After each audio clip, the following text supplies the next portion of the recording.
অত্যন্ত অত্যন্ত সংক্ষিপ্ত একটা লাইভ। লাইভটা দুদিন আগেই করার কথা ছিল, যেহেতু সমস্ত মেম্বারদের নিয়ে মিটিং, কোর মেম্বারদের নিয়ে মিটিংও সম্পন্ন হয়েছে আমাদের, কিন্তু আনফর্চুনেটলি লাইভটা করা হয়নি এবং সেই লাইভটা আজকে করতে হলো। মোটামুটি দুটো বিষয় একটু ক্লিয়ার করতে চাইছি, দুটো মেন বিষয় এবং তার সঙ্গে কয়েকটা সাব পয়েন্ট আছে। প্রথম হচ্ছে 2016 এসএলএসটি অন্তর্ভুক্ত আনটেন্টেড টিচার যারা বিশেষভাবে বঞ্চিত হয়েছে, আমরা সেই অংশটা সাম্প্রতিক সুপ্রিম কোর্টের যে হাস্যকর জাজমেন্ট, সেই জাজমেন্টের নিরিখ বা সেই জাজমেন্টকে সামনে রেখেই আমরা একটা হত্যাযজ্ঞে অংশগ্রহণ করেছিলাম, কিন্তু তারপরেও অনেক রকমের আমাদের আশঙ্কা, অনেক রকমের ভয়, সব কিছুই আছে। তাই অনেকেই বিভিন্নভাবে জানতে চেয়েছিল যে আমরা কি কিউরেটিভে যাচ্ছি। বারবারই তাদেরকে বলেছি কিউরেটিভ যাবই, কিউরেটিভ যেতেই হবে, কারণ এই লড়াইটা শুধুমাত্র চাকরি বাঁচানোর নয়, এটা সত্যিকারের একটা অধিকার প্রতিষ্ঠার লড়াই। আমাদের সঙ্গে যে রাষ্ট্রীয়ভাবে বিচার বিভাগীয় তৎপরতায় অন্যায় করা হয়েছে সেটা প্রতিষ্ঠা করা একটা বড় লক্ষ্য। তো সেই জায়গায় দাঁড়িয়ে কিউরেটিভটা খুব ইম্পর্টেন্ট আমাদের কাছে, কিউরেটিভটা করার ক্ষেত্রে। তো এখন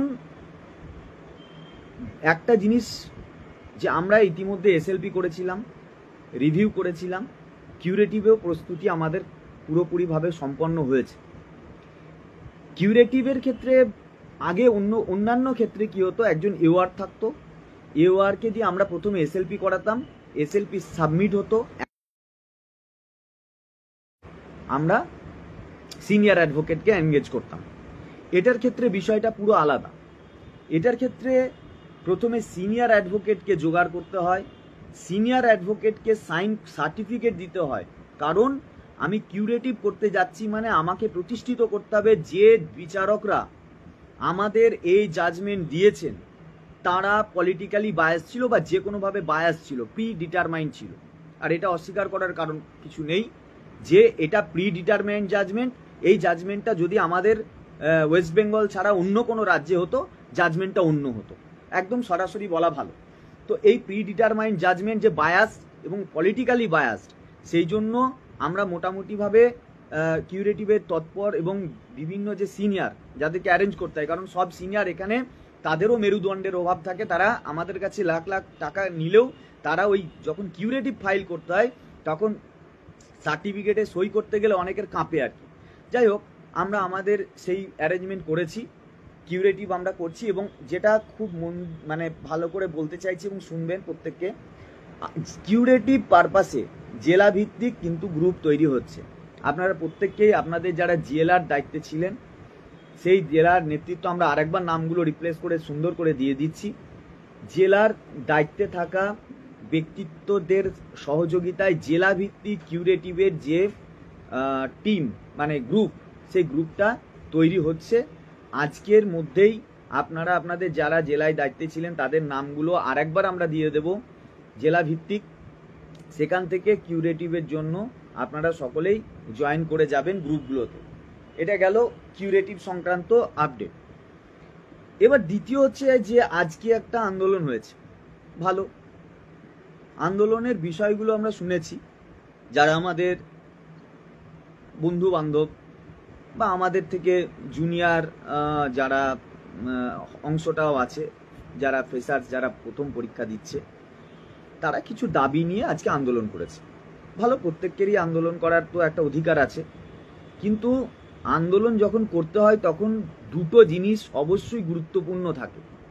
জানতে হয় যে আন্দোলনের লাগামটা কাদের হাতে আছে।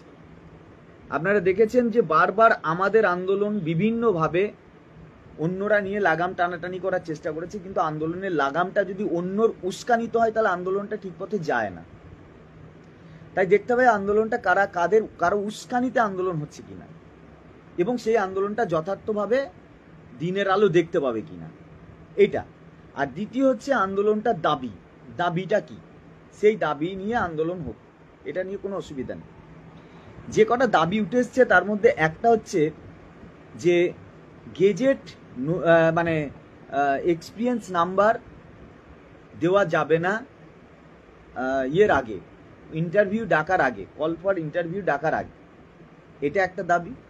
দ্বিতীয় দাবি হচ্ছে যেহেতু একজন টিচার 9-10-এ চাকরি করত, তাহলে সে 11-12-এ কেন এক্সপিরিয়েন্স পাবে, এটা ছিল দ্বিতীয় দাবি। 3 হচ্ছে আপডেট ভ্যাকেন্সির দাবি। এই 3টে দাবি ছিল। প্রথম আমার মানে যারা জুনিয়র ভাই বা যারা এই পরীক্ষায় অংশগ্রহণ করেছেন সকলকে সম্মানের সঙ্গেই জানাই যে আপনাদের যদি কেউ ভুল বুঝিয়ে আন্দোলনে অংশগ্রহণ করায় তাহলে পরে একটু অ্যালার্ট হয়ে যান, কারণ আন্দোলনটা সফল হবে না, বরং যেটা সঠিক দিশা সেটা দেখালে ভালো হয়। আপনারা করতেই পারেন আন্দোলন, কোনো অসুবিধা নেই, করে যান। প্রথম হচ্ছে একটা গেজেট পাবলিশ হওয়ার পর, নোটিফিকেশন পাবলিশ হওয়ার পর, সেই গেজেটে পরীক্ষা দেওয়ার পর, যদি কেউ পরীক্ষা না দিয়ে করতো আলাদা ব্যাপার, সেই গেজেটে পরীক্ষা দেওয়ার পর, সেই নোটিফিকেশনকে মেনে নিয়ে পরীক্ষা দেওয়ার পর সেই গেজেট এবং নোটিফিকেশনকে চ্যালেঞ্জ করা যায় না। এটা আইনি এর কোনো আইনি ভিত্তি থাকবে না এবং এটা আলটিমেটলি সফল হবে না।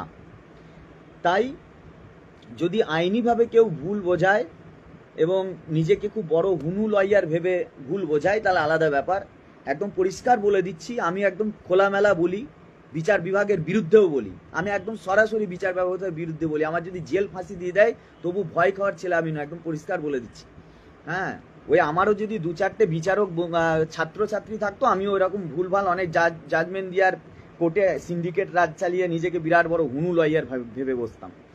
আসল গল্পটা হচ্ছে কোর্টরুমটা তো রাজনীতির জায়গা আখড়া তৈরি হয়ে গেছে। হ্যাঁ, তো সেই জন্য অনেকে অনেক রকম ভাবে। এই এক্সপিরিয়েন্স নিয়ে ইতিমধ্যে সুপ্রিম কোর্টে যাওয়া হয়েছে। হ্যাঁ, দিগ্গজ ব্যক্তি, হ্যাঁ ওই দিগ্গজ ব্যক্তি যিনি মানে কলকাতা হাইকোর্টের পাশে পার্টি অফিস নামক জায়গায় এই নিয়ে একবার অলরেডি সুপ্রিম কোর্ট পর্যন্ত পৌঁছেছেন, ঝাড় খেয়েছেন এবং আনহেলদি প্র্যাকটিস বলে তারা খেয়েছেন, দিয়ে বাড়ি এসছেন। এখন আর দেখছেন আর তো উপায় নেই, তাহলে এবার একটু রাজনীতিটা করতে হবে, কারণ ওইটাই তো উদ্দেশ্য, পারেনি। তো সেই জন্য আপনাদেরকে বিভিন্নভাবে উত্তক্ত করছে, হয়তো করুন, টাকা দিন ওদেরকে, কারণ ওদের এখন বাজার খুব কমে গিয়েছে। কারণ ওরা যাকে আজকে চাকরি দেবে কালকে আবার তাকেই বলবে এক্সপায়ারি অফ প্যানেল, তাকেই বলবে যে একে চাকরি দেওয়া অবৈধ, এটা তাকেই আবার বলবে ফ্রড, কারণ এটাই ওদের নেচার। তো যাই হোক, বিষাক্ত শব্দের থেকে দূরে থেকে আপনারা ভালো লয়ারের সাজেশন নিন যে এটা আদৌ সম্ভব কিনা, তা নাহলে খামাখা তাদেরকে। প্রথমত নোটিফিকেশন এবং গেজেট পাবলিশ হয়ে যাওয়ার পরে সেই নোটিফিকেশন এবং গেজেটকে মেনে তার পরীক্ষায় অংশগ্রহণ করার পরে গেজেটকে চ্যালেঞ্জ করলে সেটার কোনো কাজ হয় না। এটা আপনারা করতে পারতেন গেজেট পাবলিশ হওয়ার আগে বা গেজেটে পরীক্ষা অংশগ্রহণ করার আগে, তবে এটা কার্যকর হতে পারত। গেজেটে যেহেতু পাবলিশ হয়ে আছে, আপনারা ভুল পথে পরিচালিত না হয়ে আমার মনে হয় আপনারা ইন্টারভিউ নিয়ে করুন, মানে প্রস্তুতি নিন। আপনারা প্রত্যেককেই ডাক পাবেন, কারণ আবারও বলছি ভুল বোঝানো হচ্ছে। আমাদের 15,403 জন যে আনটেন্টেড টিচার আমাদের, সেই অংশটা এখন কমে গিয়েছে। এখন আমরা আছি 13,800 জন পরীক্ষা দিচ্ছি, আর সিট আছে, যেহেতু আনটেন্টেডরাও বেরিয়ে গেছে, সিট আছে তার ডবলের থেকে বেশি। 13,800 মাত্র আমাদের ক্যান্ডিডেট, সিট আছে তার ডবলেরও বেশি। হ্যাঁ, ডবলেরও বেশি, এবং এটা ভাবার কোনো অবকাশ নেই। আপনারা যেটা ভাবছেন ওই আমাদেরকে খুব দয়া করে সরকার প্রচুর নাম্বার দিয়ে দেবে এবং তাতে আপনারা আতঙ্কিত হচ্ছেন, আপনাদেরকে ওই ভুল বোঝাচ্ছে যে এরা বোধহয় প্রচুর নাম্বার দিয়ে দেবে ইন্টারভিউতে। হ্যাঁ, দিলে এই 3,800-র বেশি কাউকে দিতে পারবে না। আর এই দেওয়াটা মানে এইভাবে দিয়ে দেবে এত সোজাও নয় ব্যাপারটা। তাহলে আমরা বোধহয় এত মামলা মকদ্দমা, এত রাস্তায় মার খাওয়া, পুলিশের সাথে লাঠালাঠি করে এত কিছু করতাম না। ফলে যারা ভুল বোঝাচ্ছে তারা নিশ্চয়ই ভুল বোঝাচ্ছে, আপনারা করতে থাকুন। সেই সময়টা যদি ওই জায়গায় নষ্ট না করে আমরাও বলছি যে আমরাও অনেক সময় অনেক কিছু করেছি, হ্যাঁ, কিন্তু সব কিছু সঠিক দিশা থাকলে আপনাদের আন্দোলন সফল হবে। তাই বলবো যে 13,800টা মাত্র আমাদের সিট, ওই 13,800-র বাইরে হিউজ একটা সিট আছে, সেখানে আপনারা আরামসে হাসতে হাসতে চাকরি পাবেন। কারণ আপনারা ধরেই নিন যে এই 13,800 সিটটা আমরা চাকরি করতাম, ওই সিটটা 13,800 কেন, 15,800, হ্যাঁ। আর টোটাল সিট ছিল কত জানেন? 17,206। 17,206-এর মধ্যে মাত্র 13,800 জন আমরা বর্তমানে যারা আগে চাকরি করতাম তারা অংশগ্রহণ করছি। তাহলে আগের সিটেরই প্রায় 13 আর 17, এইটুকু হিসাব যদি ধরি, তাহলে আগের সিটেরই 4,000 সিট পড়ে আছে, আগের সিটেরই 4,000 সিট পড়ে আছে, এবং এখন সেই সিটটা হয়ে গেছে ডবল। তার মানে আপনাদের এই সিট থেকে চাকরি পেতে কোনো অসুবিধা হবে না। 1, 2 হচ্ছে, আমি আবারও যেটা বলে দিলাম যে গেজেট নোটিফিকেশন চ্যালেঞ্জ করে হবে না, সম্ভব নয়। আর আন্দোলন করে এই গেজেট আপনারা পরিবর্তন জীবনে করতে পারবেন না, কারণ এই গেজেটের উপরে পরীক্ষা হয়েছে। এই পরীক্ষা হয়ে যাওয়ার পরে এই গেজেট চেঞ্জ করার মানে হচ্ছে, বা গেজেট পরিবর্তন করার মানে হচ্ছে পরীক্ষাটা ক্যান্সেল হয়ে যাওয়া। সুতরাং এখানে আপনারা ভুল পথে পরিচালিত না হয়ে আপনারা সঠিক আইনি পরামর্শ ভালো লয়ারের কাছে নিন, তাহলে আপনাদের লাভ হবে। এটা গেল 1 নাম্বার। আপনাদের প্রতি সহানুভূতি এবং সহমর্মিতা রেখেই আমরা বলছি, কারণ আপনারা কেউ আমাদের শত্রু নয়। কালকে হয়তো আমরা যারা চাকরি পাবো তারা কলিগ হবেন, ঠিক আছে, পাশাপাশি বসবেন। ফলে এখানে কেউ কারো শত্রু নয়। শত্রুটা কি, কারা এবং কিভাবে, সেটাও আমি লাস্টে বলবো। দ্বিতীয় হচ্ছে, কেন দুটো ক্ষেত্রেই এক্সপিরিয়েন্স পাবে? ভাবুন, আমাদের দুটো স্তর আছে, পরীক্ষা হচ্ছে দুটো স্তরে। একটা হচ্ছে 9-10 লেভেল, একটা হচ্ছে 11-12 লেভেল।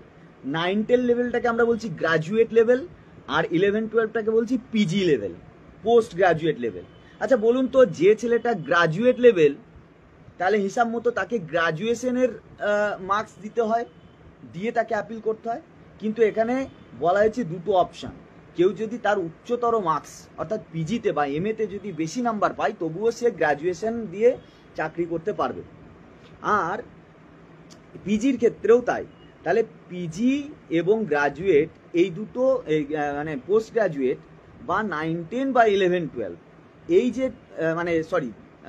মাধ্যমিক বা উচ্চ মাধ্যমিক, এই যে মার্কসগুলো আমরা পেয়েছি, এই মার্কসগুলো কিভাবে পেয়েছি? মার্কসগুলো পেয়েছি পড়াশোনার মধ্যে দিয়ে, পরীক্ষা দিয়ে, এটা আমরা অর্জন করেছি। এটা হচ্ছে আমার অর্জিত মার্কস। তাই আগের বার কি ছিল? রিটেন প্লাস একাডেমি ছিল 35, তাহলে আমার প্রাপ্ত নাম্বার প্লাস 35 যোগ হয়েছিল আগের বার। তাহলে ওই 35টা কেউ কিন্তু বলেনি যে আরে ভাই আমার তো ভাই 35-এ 35 নেই। অনেকে আছে, সবার আমাদের মতো 35 নেই। কেউ বলতে পারেনি ভাই আমার তো 35 নেই, আমি তো ভাই 30 পেয়েছি। তাহলে আগে আমি 55টা ঠিক করেছি। তাহলে 55টা ঠিক করেছি, আর যে ছেলেটা 55 ওই 30টা মানে 50টা ঠিক করেছে, তাহলে রিটেন একাডেমি যোগ হয়ে গেলে পরে তো দুটোই এক হয়ে যাবে। এটা সার্ভিস রুলস, সার্ভিসের নিয়ম, যে আমার প্রাপ্ত জিনিসগুলোকে, অর্জিত জিনিসগুলোকে আমার অ্যাড করার জায়গা আছে। সর্বভারতীয় ক্ষেত্রেও এই নিয়ম অ্যাপ্লিকেবল আছে। যদি কোনো লয়ার আপনাদের বুঝিয়ে থাকে যে এইগুলো মানে ভুল হচ্ছে, প্রথমে রিটেন প্লাস একাডেমি দিয়েই, প্রথমে রিটেন দিয়ে বা একাডেমি যোগ করলে একাডেমির অন্তর্ভুক্ত কিন্তু এক্সপিরিয়েন্স মার্কসটাও, যেটা বিগত দিনেও মানে এর আগের যে সরকার, বামফ্রন্ট সরকারের আমলেও যে পরীক্ষা হয়েছে, সেখানেও কিন্তু এক্সপিরিয়েন্স মার্কস ছিল। এবার এই এক্সপিরিয়েন্স যে মার্কসটা, সেই মার্কসটাও কিন্তু অর্জিত মার্কস। অর্জিত মার্কস যেমনভাবে একাডেমি অর্জিত মার্কস, তেমনভাবে এক্সপিরিয়েন্সও অর্জিত মার্কস। তাই এই অর্জিত মার্কসটা যখন পাচ্ছে